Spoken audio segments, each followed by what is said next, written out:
I'm seeing a lot of familiar names. That's how you know it's gonna be a good night. Let's go. How's it going, everyone? Phantom, long time no see. Hello, hello, Pilot Alex. Captain, glad to see you here. How's everyone doing? Wow. What a crew, what a crew.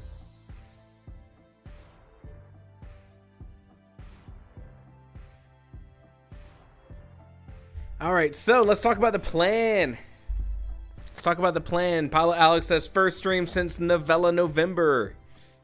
Hey, this is only my third stream since Novella November. So we haven't done too much, but we got these 2 weeks. Mina, hello, welcome, welcome. Another day, another stream. Phantom is ready to write. Walter is squeaky clean and ready to write. Danny is here too. What a good crew. What a good crew. Wow. We are going to be doing some writing today. We are. But we're also gonna talk some story stuff. I don't know if you guys saw, I put out a podcast today. Spotify, YouTube, Apple Podcasts. All about Michael Crichton and some of the narrative structure things that Michael Crichton does. And hey, people seem to like it. I think we'll have a Michael Crichton video coming in the next month or two. That's always encouraging, you know? When you put out something and people are like, hey, this is halfway decent. And I'm like, boom! He's back at it again. Let me tell you about the next 2 videos we got coming up because I'm feeling good about them. So here's the thing. So like writing theory, here's the deal. I don't know if you've picked up on this with writing theory. For the first like couple months of the YouTube channel, if you've seen the old videos, it was kind of like finding my footing. Like what's the kind of content that's going to be writing theory? And I've sort of kind of come around to the idea that like, you know, it's good to create content that's kind of like introductory, but really most of my content is more intermediate, right? It's like, okay, you're already writing. Let's talk about a concept that's like, you know, a little bit more useful or interesting to someone who's already trying to put stories together. It's not here's how to structure a sentence. It's, you know, here's how to make sure your character has a good payoff at the end, right? The next 2 videos I got, I'm wrapping up a little 2 video series about Severance and Lost and surrealism. I don't know if anyone's going to care about those, but I care about them. But then today, I wrote a script about an enigma of a book.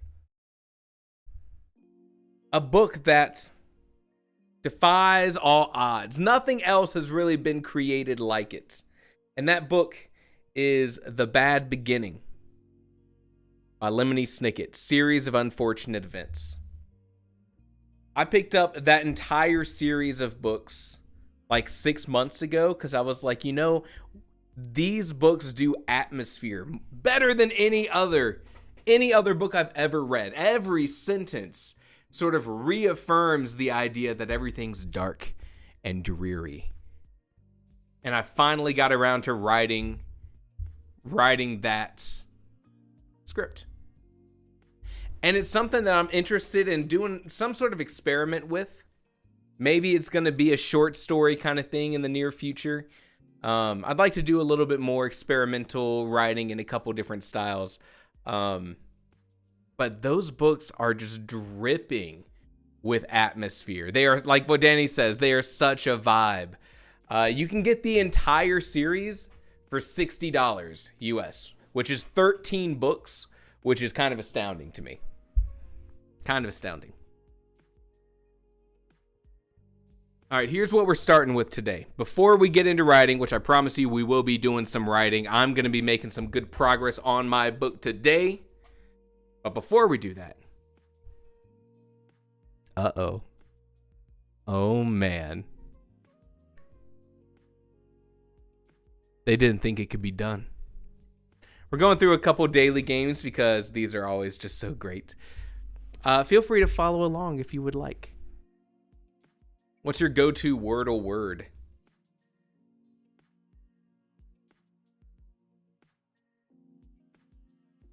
Okay, okay.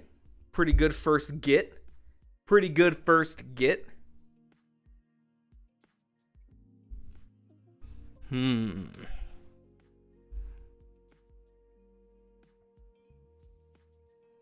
A-E-I-O-U? I don't think that's acceptable. I think you're playing a different game. All right, we still got the IOU.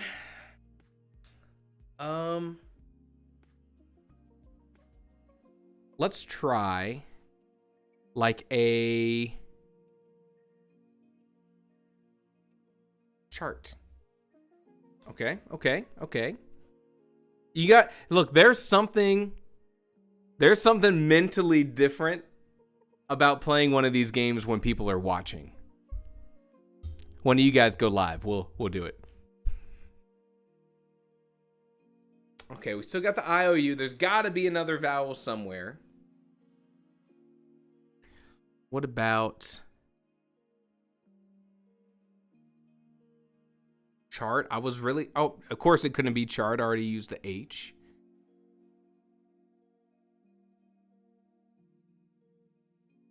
Alarm. Dang. I kind of wish I didn't get the AR right off the bat. I can't look at chat. It can't end in ARF. Could end in an S.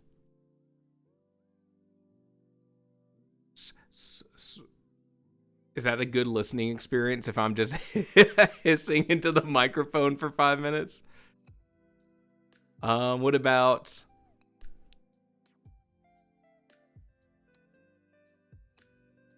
it can't be any AR, it can't be near something, it can't be BP. I see the chat going, but I can't look. Let's just get some letters out here. Let's get some letters. Oh, well, there you go. Thank you. Oh, see, sometimes this is a life lesson, okay? Sometimes life lesson here.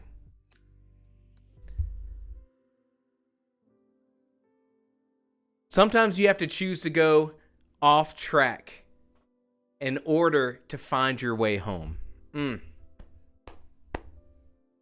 Danny says rigged. Please. That would have been a much better performance if it was rigged. Let's go time guesser. Has anyone here played time guesser before? You have to identify the location of the photo and the year of the photo. Location and year. So we're going off a couple things, right? We're going off the quality of the photo. It's not always a tell. Rio de Janeiro. Okay, well, it doesn't mean the team is necessarily in there. Deutschland versus Argentina. Oh, man, this has got to be a World Cup situation. I imagine that's got to be Brazil. I'll look in chat for this one. It's in a 4-year. Very good call. Very good call.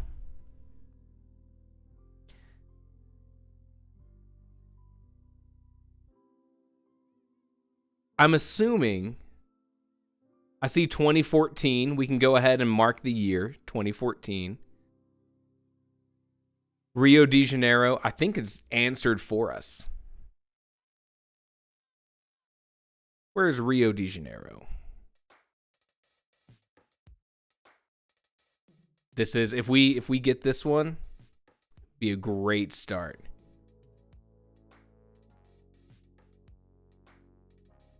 1.6 miles away. Ah! Oh, too easy. Give me a hard one. Oh, brother. Who's this fella? Should I know him? He looks important. This looks like an old-time airport. Phoenix would be Arizona if it's in the U.S. And I would think I would think. I don't know how many times Phoenix comes up in other places. It's like when you find the question in the other, yeah, when you find your answer in another question. Love that. But this is a different airport. Maybe it's over in, where's Scottsdale? I don't know if anyone here has been to Arizona. Can you go down to who it is? This is the only information we get. I don't know if anyone here has been to Arizona. Physically painful in the summer. It is a physically painful place to be in the summer. I'm feeling like we're looking at like, I'm seeing some military uniforms here. So we're getting a political visitor. I'm seeing the USA flags. Someone says they know who this man is.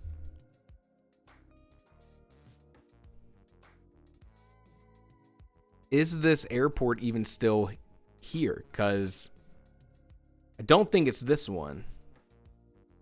European license plate. Oh, brother. What? This changes everything. Maybe they flew that, maybe they flew the car over. You ever think of that? But he's driving on the left side. I'm saying we're here. Let's put it in the only airport I see. 1947. Let's go for it. Oh! A mere 5,534 miles. Eisenhower arriving in West Germany. West Germany has an airport called Phoenix? That seems like a bait and switch. Now, to be fair, maybe I'm locking on to the English word, the word I'm more familiar with. Frey, where were you? Where were you? We needed you there. I needed someone to be like, but you should ask what Rhine-Rar is. Dang. That one's Frey's fault. All right, Alcatraz. We're in San Francisco.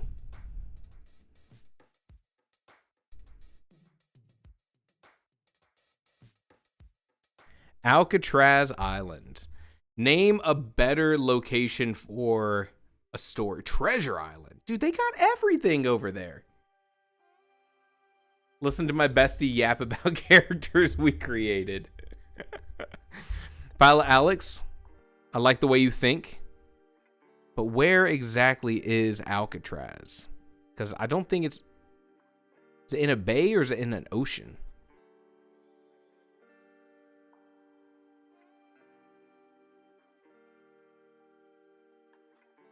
Thought it was San Francisco. 1950s based on the shoes. I think so too. Man, look at those flats. They didn't know about arch support back in 1950, I'll tell you that. This is in a bay somewhere. I feel like it would be more like starkly isolated. Also, can you imagine being the guy who pitched Alcatraz Island? Be like, hey, there's this island right outside of this major city. Hear me out. Let's turn it into a prison. Dang, where is this going to be? I thought it was San Francisco. Are you Alcatraz? You're not Alcatraz. It doesn't look that far away, to be honest. Definitely not these. All right, maybe it's not San Francisco. I was pretty sure it was San Francisco.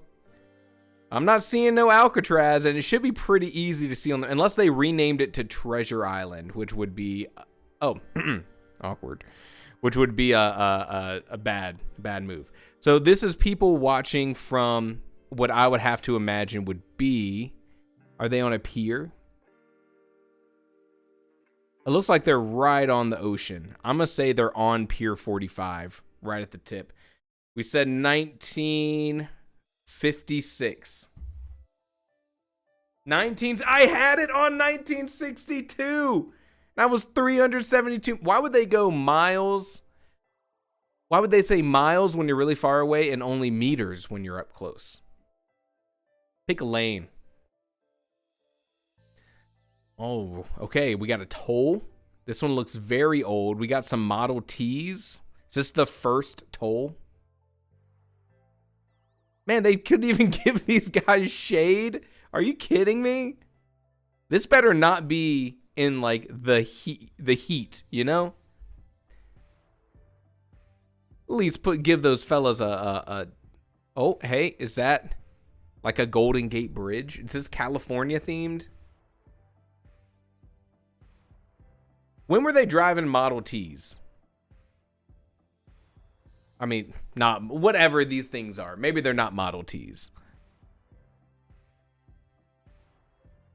I'm going to go pretty early. I feel like 1940s, the US was already like, we're putting toll roads all over the place.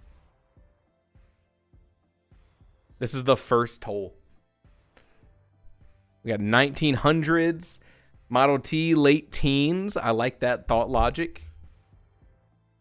North, south, west. Is that helpful in any in any way? All right, we're just gonna have to go for it here. I don't think they're building bridges like that in too many places. The question is, in 1900s, is it New York City getting, I don't know, going into Manhattan or Long Island or something, or is it the complete opposite coast? Could be New South Wales. That's a very good point. You know what? You've convinced me, Danny. And if we're wrong, I know who to blame. That can't be. Wait, how would you get to... Is New South Wales in... Where the heck is Wales? Is this Wales? Where's Wales? Wales. Here we go. But where would this big old bridge be? It looks really flat, probably on a coast. I like your thought logic. Then where's the bridge going?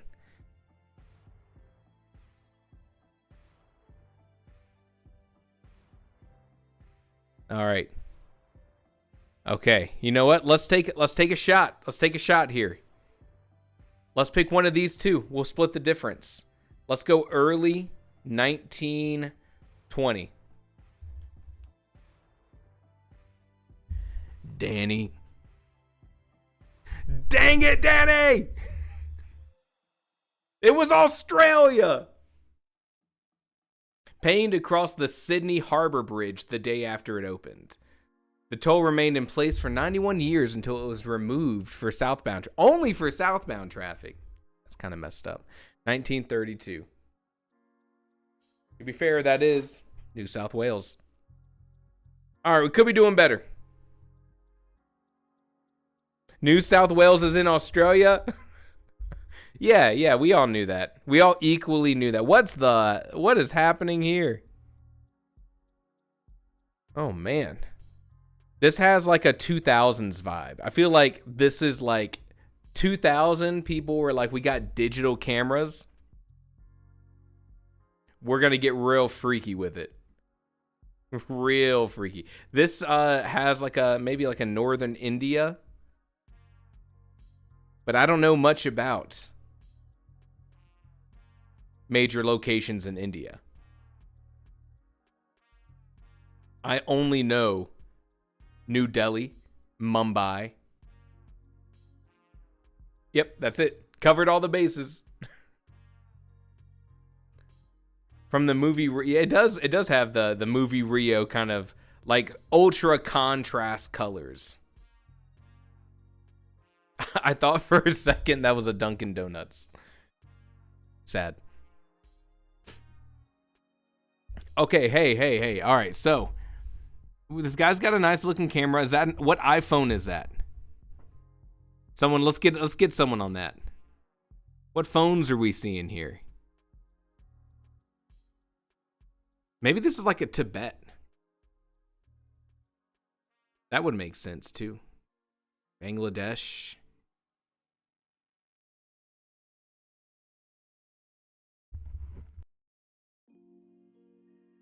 Where's Tibet? Oh my god. Okay. Here's what we're going to do. We're going to say this is not 2000. This is going to be closer to 2013. What is this? Wait a second. We've uncovered something. Lantern and Valley, let's go! All right, let's say 2013.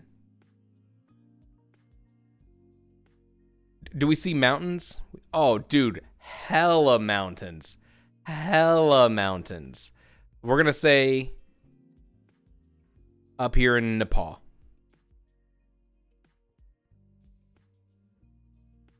$5 years off and a whole continent away. What is the fashion giving? Because I don't know, honestly. I thought it was giving some kind of India location. Pigeons flying in the entrance of the Batu Caves in Malaysia. One of the largest and most popular Hindu shrines outside of India. 2015, 2020, or 2018. That's perfect. All right. You know, we started real strong. We ended real weak. All right. Now, this is the one I'm good at. Let me make sure you guys can hear it. If you've never played Bandle before, you're missing out.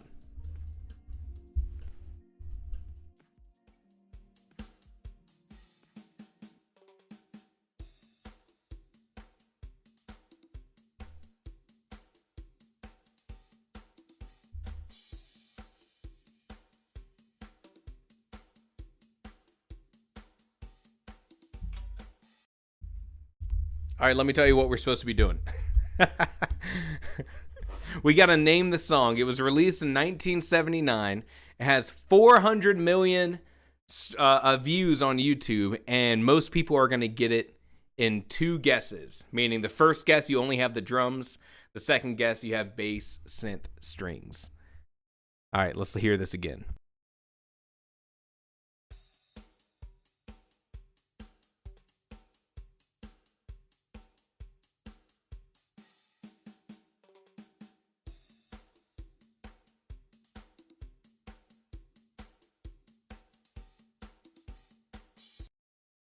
I'm kind of getting some Cher vibes, but I don't know what Cher song it would be. I don't think it's I Got You, Babe.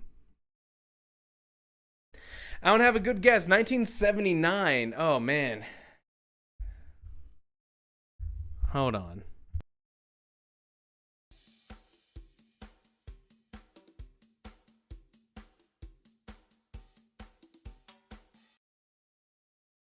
That'd be prime, like, Jackson 5 territory.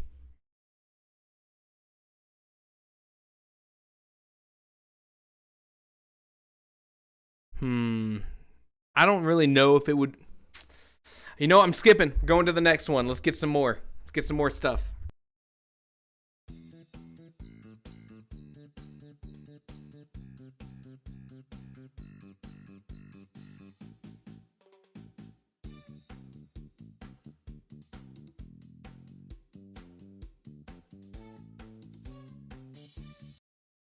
All right, now I'm feeling some disco vibes.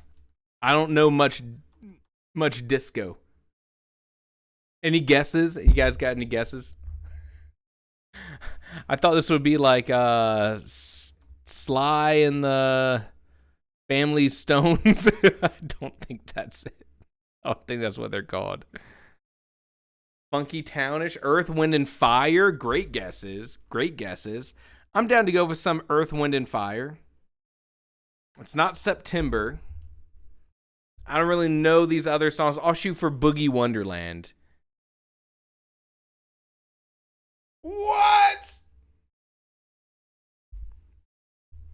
Holy moly, Danny, we done did it.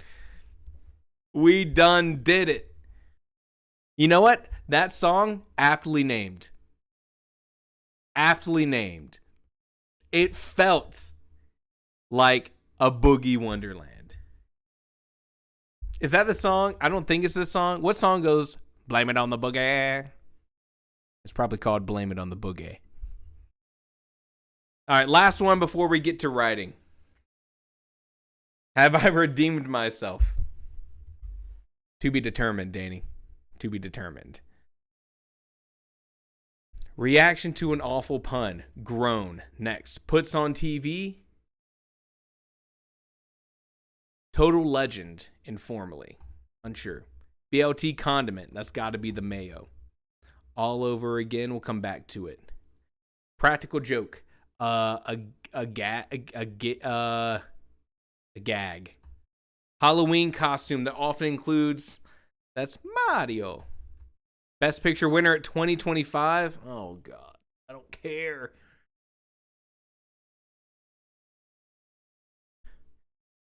Ingredient in beer and bread. That's yeast, my friend.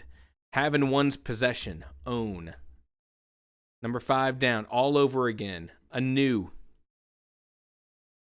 Puts on TV. Airs. And then this was Anora. Get me out of here. Get me out of here. Get me out of here. I don't follow too much when it comes to the big celebrated movies. I have just recently started watching more stuff. So like my wife and I have been going through the Alien movies. So we went through Alien, Aliens, Alien Cubed, Alien Resurrection, Prometheus, and now we're about to hit Alien something else. I haven't seen Wicked, though we have that primed up and ready to go. Don't watch a ton of movies, but I'm trying to get better. Gotta keep my finger on the pulse of what the kids like nowadays. Danny says, my local theater does this really cool thing. You pay $50. They play all the Best Picture nominees back to back. That's pretty sick. It's cool when you can support like kind of a local movie theater too. In our like real small town, there's 2 movie theaters and 1 drive-in movie theater in like a 50-mile radius. So there's not too many options when it comes to going to see movies. Why watch Wicked when you could watch all of the Sharknado movies? What are they up to now? I saw the first one. I never saw any of the other ones. My friends, I think it is about time to get some good writing done. We had our fun. Now, we have to work. Now, we put the brain into gear. And let's do some writing. So, if you were here on Monday, when we kicked this whole thing off, we did, I think, 2 sprints. Could have been 3. Might have just been 2. Excuse me. 2 sprints. And then on Tuesday morning, we did like a sprint and a half, which means we have to make up some time today. And that's what we're doing. Let's get the lo-fi music back on. Mostly fun work. I say we just get to it and do it. I'm gonna put 20 minutes on the clock. How do I get this going?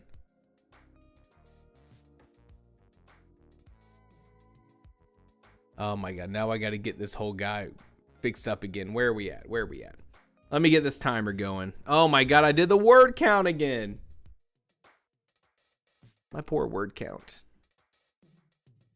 What are we at? 54,340.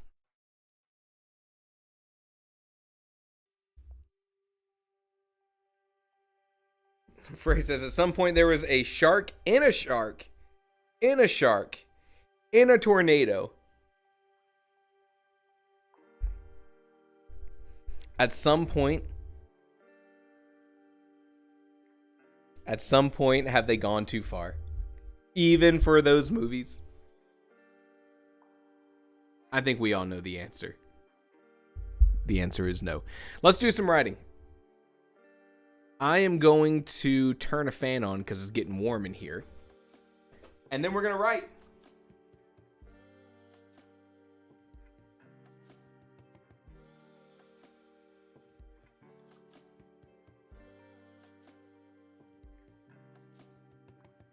All right, who all is writing today? I think we saw Shadow was ready to do some writing. Who else is writing? Frey, are you doing some writing today? Or are you just hanging out?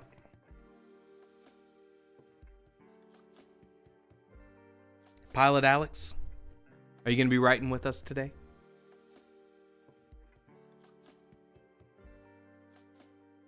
Oh, working on a fan fiction with the bestie. Walter's doing some writing. Phantom's doing some writing. Danny's writing. Mina's doing some brainstorming today. Still counts. Still counts.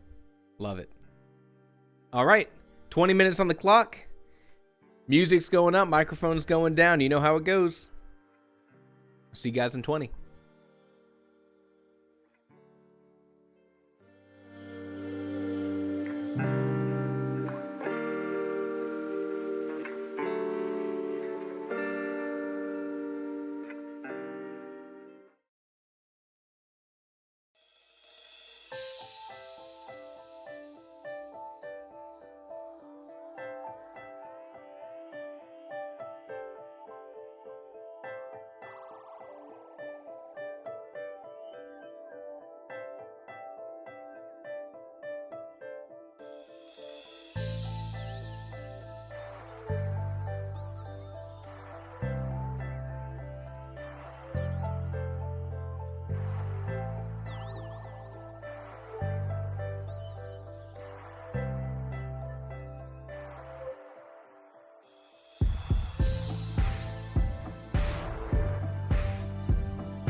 sprint number 1 is done. How'd everyone do? Feel good about what you wrote? I'm at 54, 986. I'm trying to not ask so much about how many words did you write? Like that's the only metric that is worth keeping track of. So instead, do you feel good about what you wrote? I'm still interested in your word count, but that's not the most important thing. 59. Is this the first time I'm seeing you in the chat? What's up? Got 189, but I got here with 10 minutes left on the clock. Well, there you go. You had to spin up the gears. You had to get everything going. I got it. I wrote a good joke. At least I think it's a good joke. Do your characters think it's a good joke? There's a good question. Mina says, my concept is taking shape, so yes, I'm feeling good. I love that. I love it. 203 words about a harrowing discovery. Nice, Walter. Good job. One of my characters thinks it's a morbid joke. Morbid jokes can be good. They can be good in context. Danny says 530, but I'm in a transition scene, which I always struggle with. I feel that. I feel that. I feel that. Is your transition scene, here's a question, Danny. Is your transition scene a transition in terms of getting characters from point A to point B? Or like, is there a time skip? Or are you transitioning from perspectives? How's that happening? Phantom says, starting to work on the outline for the next scene, and I finally got the characters sorted out. That's a good feeling. Phantom, are you in the planning stage or the proto draft stage? Where are you at right now? And also, are you still working on the same thing you were working on back in November? Or is this a new project? A different project? Proto draft. Love it. Same book. Nice. Join the club. Same book, same proto draft. 4 months later. Look at us. Look at us. Hey, look at us. I quote this all the time. I don't know if anyone knows what it's from. It's not like an unheard of meme. But there's a Hot Ones episode with Paul Rudd. And says, hey, look at us. And I feel that. Look at us. Bray says, I read through the fan fiction stuff I wrote before to get back into the feeling of the story. Yes, yes. I had to do that here in preparation for this since it had been so long, you know? Frey, are you open to telling us what universe your fan fiction is set in, or is that a secret? Look at us. Who would have thought? Danny says, character has to go from being a face in the crowd to recognized famous, but I don't want it to feel instant. That sounds like a fun scene to write, though. I think if I were to write a romance book, I would want to tackle the trope of like, here's someone who's like super famous and they meet and fall for someone who like doesn't even know who they are. And so like, how long can they keep the fact that they're super famous out of the relationship? I thought there was something good about that trope, something fun to play around with. 59 in a school setting that can happen overnight depending on the event. Oh, the fame. You know what? That's actually a pretty good point. The more isolated, tight-knit, small the community, the less it takes for everyone to be like, whoa, look, get a load of this guy. Frey says it's The Hobbit, but based on the movies. Has anyone written a Shadow the Hedgehog, The Hobbit crossover? Can we get someone on that? Hey, can we get someone on that? If you embarrass yourself enough, go through a big public humiliation, everyone will know about it, or the reverse. 59. Oh no. This is coming from a very personal place, isn't it? Talk to us. What happened? Did you drop your lunch tray and then drop your trousers? Oh God. Oh no.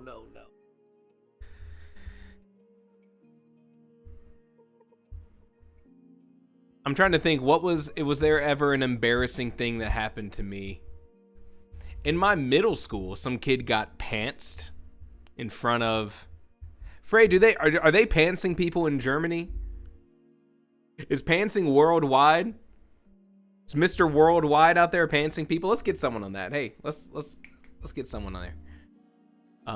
Some kid got pantsed in PE in front of a whole group of people, including his sister. But the kid who pulled down his pants from behind accidentally also got his underwear. What does that even mean? Being pantsed is when someone... This is going to sound bad now.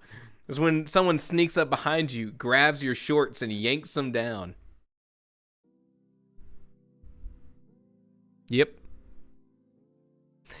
You know, so that happens. That did happen at my school when I was in, like, middle school. But I could see other people being like, oh, that's just something that happens in movies. Like getting a swirly. Anyone getting swirlies nowadays?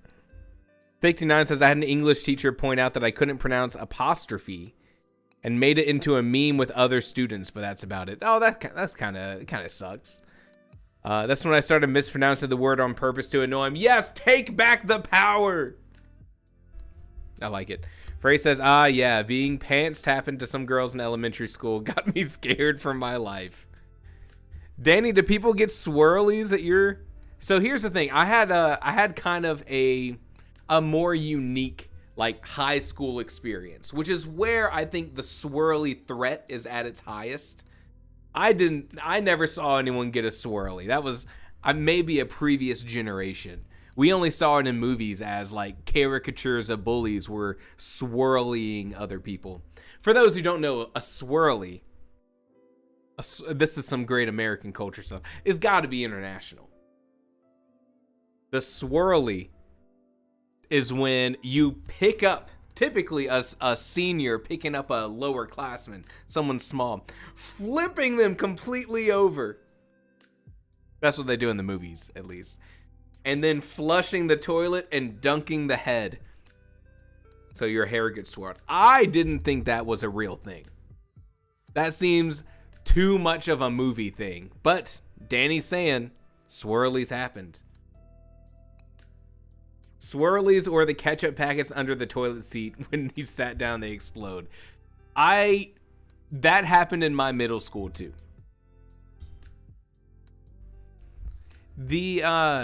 Here's the crazy thing.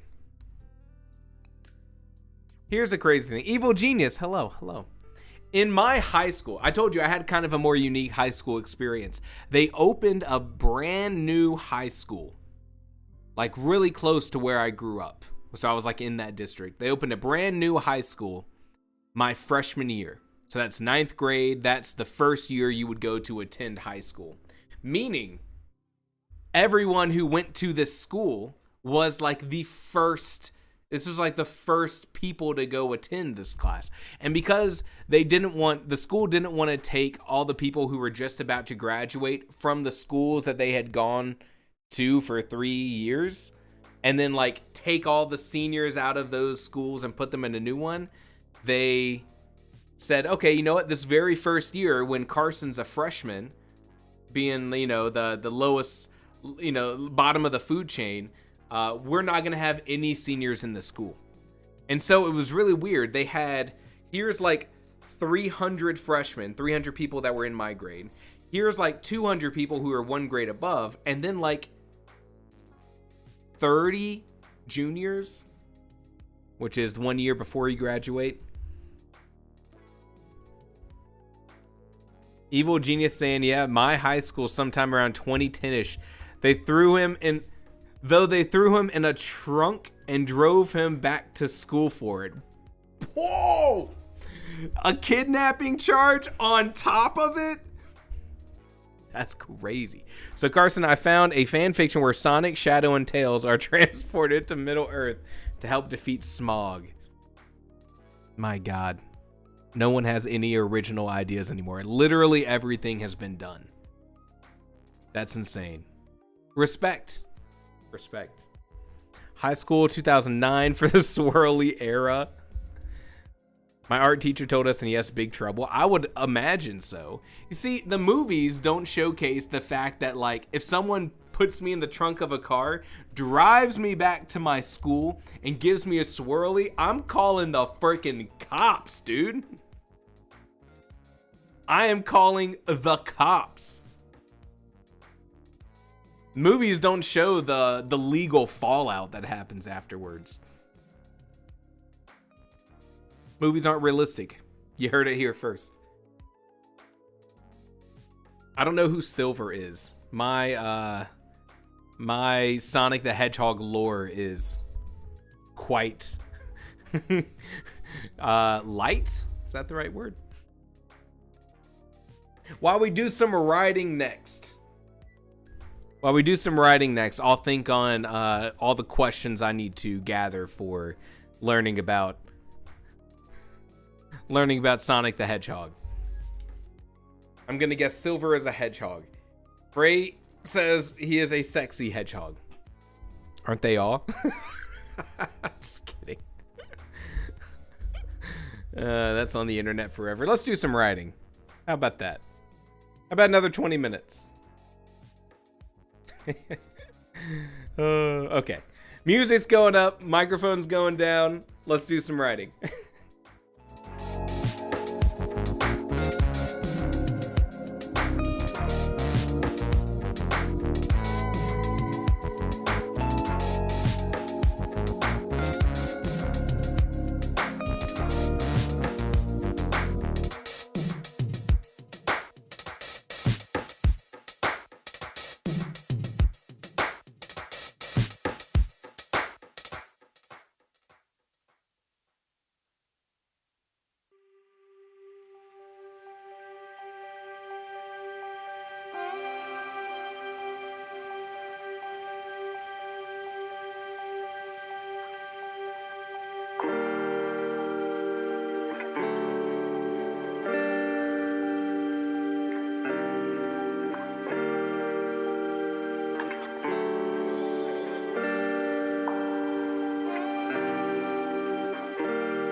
Sprint number 2 down. I'm at a fun part of the story. It feels good to be riding again, to be back in the character's head. I missed it, gotta say. 55, 553.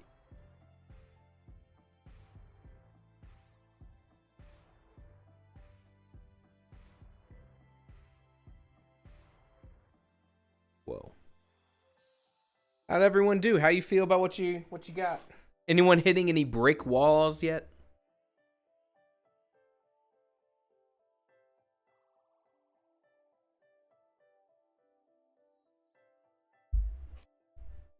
What progress did we get?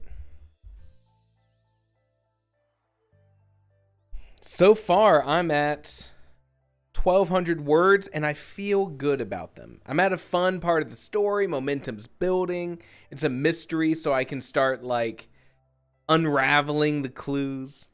59 says 324, hit the 10K mark on this draft, and I had to get creative, giving the characters some single-use magic item, which can hopefully be used for hilarious purposes.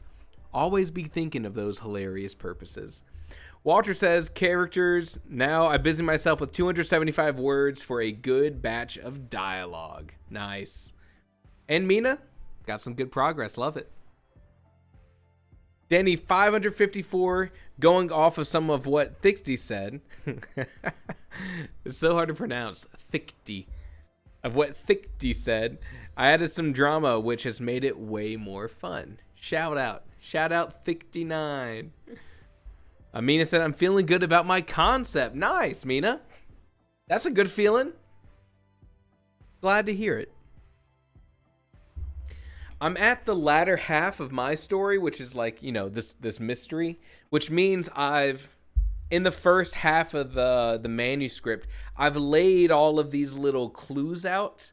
And now I'm at a fun part of the story where it's a matter of how do I get my characters to realize what all the different clues are meant to mean, you know? How does one epiphany lead to the other? Because if it was obvious, this whole thing would have been solved already. So there kind of needs to be like one domino falls, which causes the next one to fall, which causes the next thing to be uncovered, if you know what I mean.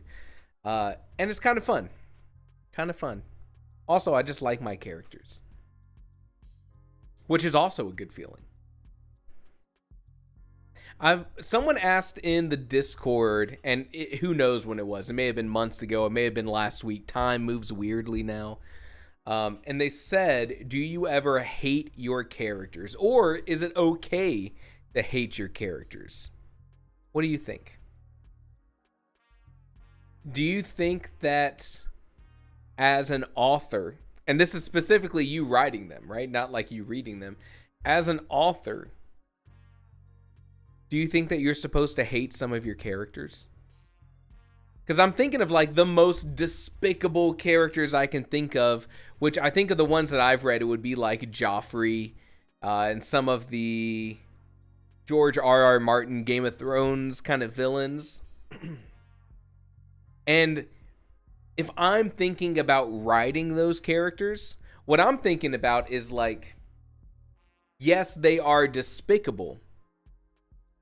But when you are writing that character, you're writing them in a way of like, of course this person would act this way. Like, this is why they're doing it. Can you hate a character for making a decision like this if it's like naturally what they're supposed to be doing? Walter says, yes, as long as they create emotion in you, it's good. So that hate is a good emotion, specifically if you're developing it them. That's a good point. I'm trying to think of what would other characters be that I've experienced that are like, that if I was writing them, I would be like, dude, this guy sucks. Danny says, I feel like I'm not good at writing the mustache twirling villain. Hard to twirl a real life mustache when it's tiny. Could you guys imagine if I just had the mustache? How's it going? I do this to my wife every now and then. I say, could you imagine if this was just my face? Surprisingly, she doesn't like it. I don't get that. Danny says, I'm not good at writing the mustache twirly villain. If I hate them, then I can't write them. I have to know too much about them to just hate them. That's what I'm thinking is like, let's see what everyone else is saying. Frey says, yes, I have to hate some characters, but I definitely could not write a protagonist I hate. And many times I can tell when people hate their protagonists. It's giving Cowboy Carson. 59 says, you can hate a character for doing something good that aligns with their motivation if it's likely to create unintended consequences. But then I don't know if I would personally, if I would feel like I hate them for doing it, you know? But also I guess like I'm trying to think of if I'm writing a character that's meant to just like throw a wrench in the gears and do something bad, if there's proper motivation behind like what they're doing, I don't think I would hate them for it. I would be like, I begrudgingly respect it. You know, you did what you thought was right or what you needed to do. I'm trying to think of what would cause me to actually hate a villain. And I think part of it is, I don't know if I would write a story where the villain was just acting in that kind of way. I don't think that's naturally the kind of story I would tell. Walter says, I could very well adore a shamelessly evil villain. Camp people. 59 says, horror movie protagonists who always do the dumbest things, for example. Hate that. I agree with that one. I'm trying to think of, this year I want to be putting out more stories. And I think I need to do some smaller stories. Because I'd like to, you know, try my hand at writing some horror novels. Everyone always makes fun of me because I say horror. And then everyone's like, why are you such a bad word? I grew up in the South, so I was surrounded by Southern accents. And I think that's one of the words I got embedded in me. Phantom says, I feel like I hate all of my characters to a certain extent. Like, not to the point where I despise writing them, but I have no problem with putting them through the most painful, horrific things. I get that. I think that when you sign up to be an author, you sign up to be like, I'm going to tell a story and it's going to make some of my characters pretty unhappy. And then you're like Frey and you're like, no. No. I guess it kind of depends on what kind of story you want to tell. So like East of Eden, John Steinbeck, one of my favorite novels of all time.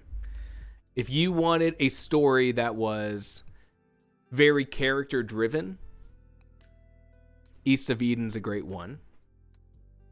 And there's a character in there named Kathy. And everything Kathy does, you hate her. Everything she does. But it's also, to me as a reader, it's so hard because I'm like, it doesn't make sense. I mean, of course, it's Steinbeck. There's good motivation behind the character. It's a good character. But in my head, I'm like, how can this character just always be making the decisions that are hateful and evil and mean? That sounds so miserable. As like a human existence. But then I'm like, those kind of characters need to exist. 69 says, a horror story where the murderer is taking orders from a talking dog. The Shyamalanian twist is that the dog wasn't actually speaking. Whoa. Are you telling me I need to make a psychological thriller in the same world as Starlight Farm's Kennel for Talking Dogs? It's all the TDU, the Talking Dog universe, cinematic universe. Every story is a different genre. Danny says, "Oh, I have an unreasonable hate for Holden Caulfield for his character choices." I don't know who Holden Caulfield. Wait, is that from the sci-fi one by S.A. Comey. What's that called? Because that's a Holden, right? Isn't that character's named Holden? Expanse. Something. The Expanse. My God. Catcher in the Rye. Dang. James Holden. James Holden is The Expanse. Of course. Of course. I haven't read Catcher in the Rye. I know. I haven't read Of Mice and Men. I haven't read To Kill a Mockingbird. I haven't read... What else haven't I read? How else can I be raked across the coals by my literary audience? I also haven't read Twilight. Does that matter? Is that what's the... I don't know what the consensus is there. I also haven't read... You know what? If I'm going to be exposed one day for not having read these, I might as well be the one to put it out there. I also haven't read... How did you get through high school without reading Of Mice and Men? That's wild. See? Yeah. I know. I'm trying to think. What books did I read in high school? Okay, I got a story for you guys. Since we were on the topic of school and stuff, high school, shenanigans. This was kind of my high school experience, maybe if I could sum it up. Maybe this was sophomore year, which would be 10th grade, which would be our second year of high school in the US. I had an English class, a literature class, and part of this project was that we had to choose a book that was written not from the US, pretty easy to do, and read it and do a report on it. And I was like, I don't really know what book I want to do this on. So my teacher was like, here is like the library aisle. Just go through it, right? Just like pick a random one off of it. Actually, maybe she even gave me this book. I'm not even totally sure. But I got the book. And in this class, so we would do some reading on our own time, but we would also have dedicated time in the class, not much, like 20, 30 minutes or something, to read this book in the class as we prepared to write some sort of report on it, right? So I cracked this book open, and I did not know what I was getting into. Because as I'm reading this, I feel, if I remember correctly, I want to say part of this was about a chess playing robot, but instead it wasn't really a robot. There was actually a little person hiding inside of it playing the chess.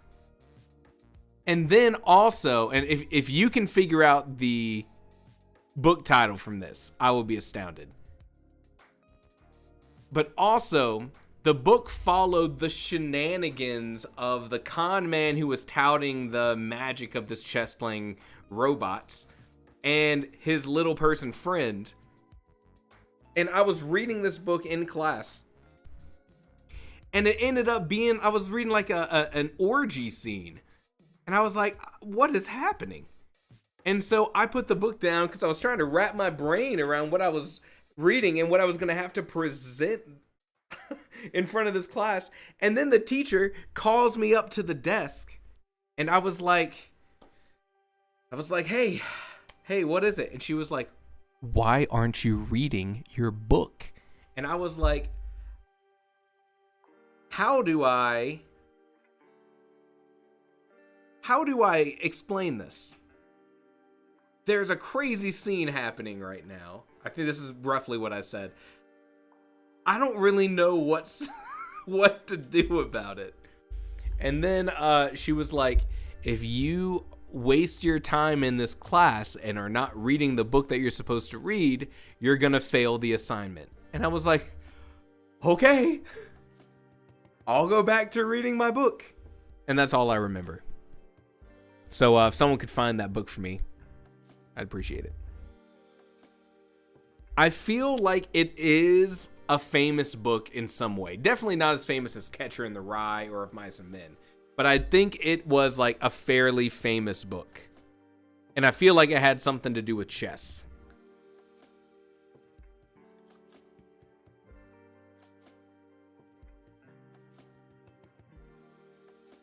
the first thing that comes up when I Google some of these keywords is a book called The Dwarf and the Chess Machine. And I feel like that's too on the nose for me to be surprised at what this book was about. What is this Voltaire book?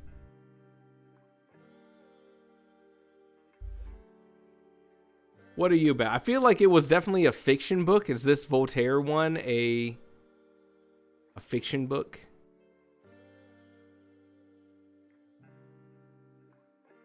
List of characters. I feel like the main character started with like an H, like a Heinrich. Not to blame the Germans for this book, but no, I don't think it was Voltaire. I feel like that would have been out of my wheelhouse of.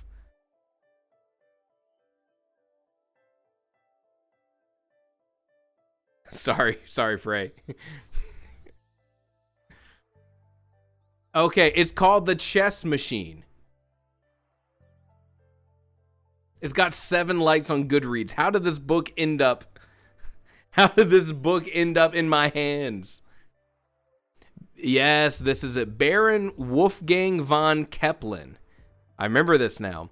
Unveils a strange and amazing invention, the Mechanical Turk, a sensational and unbeatable chess-playing automation.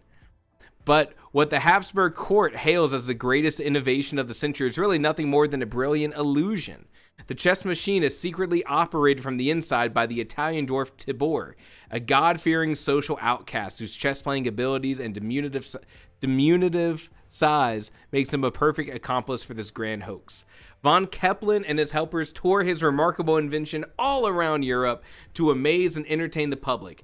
But despite many valiant attempts and close calls, no one's able to beat the extraordinary chess machine.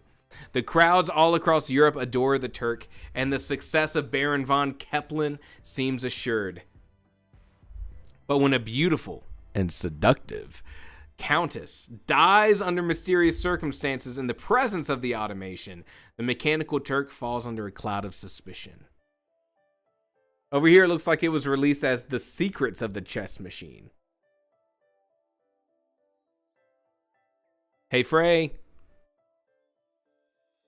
Frey, hold on. I said it. You gave me the emoji, but I was right.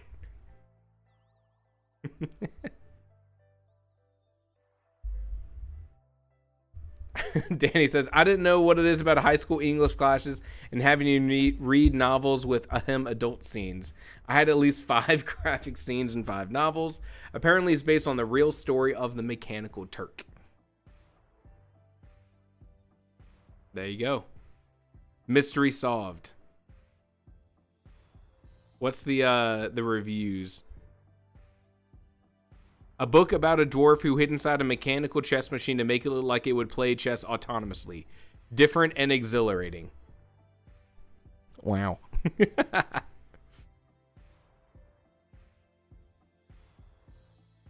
Hold on. I'm trying to see if there's anything in here about how crazy the scene was. Oh, well. All right. They crazy over there in Berlin, Frey says. This opinion is not the representation of the writing theory's opinion of international relations. Asterisk. All right. How about we end with 10 more solid minutes of writing? How's that sound?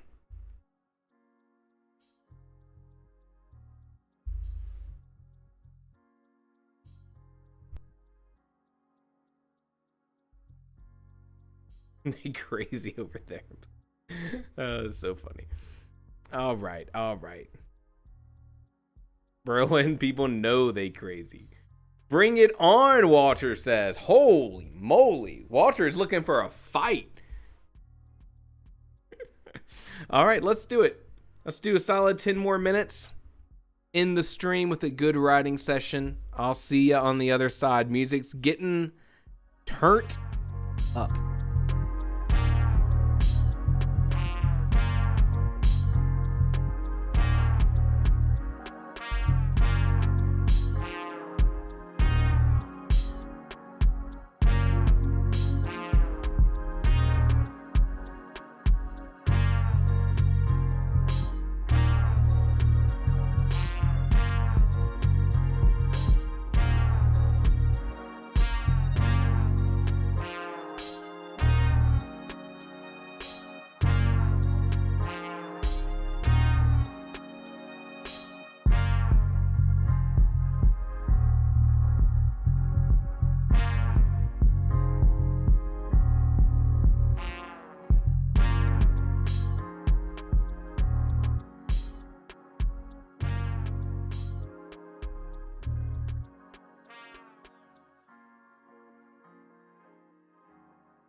Another day, another writing sprint, another couple hundred words. And hopefully, another fun evening. It was for me. I hope you had a good time. I ended up with 1600 words today. 55,976. Then 976. How do you feel about your writing today? Anyone wish they had been able to get more words down, or do you feel good about the kind of planning you did? Do you feel better prepared for the next live stream that we do? Future tense, not past tense. I've been running the live stream on what YouTube calls low latency instead of ultra low latency. I miss being able to see your responses right away. But we had 0 dropped frames today, and that's always good. Thick9 says, not sure how much I got. I was going over a scene I'd written non-linearly and fixing it to align better with the scenes that came before it. I love that. For anyone who hasn't been exposed to the idea of writing non-linearly before, that's the idea that, hey, you know where the story is going to go. You know where you want this big climactic scene to take place. You know who's supposed to be there. What if before you got to that point, you went ahead and tried writing it? And now you steer your story there. And that's what Thick9 did. Walter says, it was good yet unfocused. I ought to brainstorm the details. Sometimes it be like that. Sometimes it be like that. Mina says, my concept is now evolved into a Scrivener project. Hey, were you already using Scrivener before, Mina, when we were talking about, I don't know, I can't remember if you were there on Monday as well. I think we talked about some Scrivener stuff then. But that's exciting. Banter says, I feel more prepared for the next stream. I wasn't able to write anything for my main project, but I do have some progress for another story. Progress is progress, baby. Danny says 279 this time, total of 1,300 for the day. That's awesome, Danny. I have a better idea of the next steps for tomorrow's stream. I want to go back and fix some word choices today and add some names for new characters. That's fun. Nina says, I have used Scrivener since December, but I do my brainstorming in Word. Nice.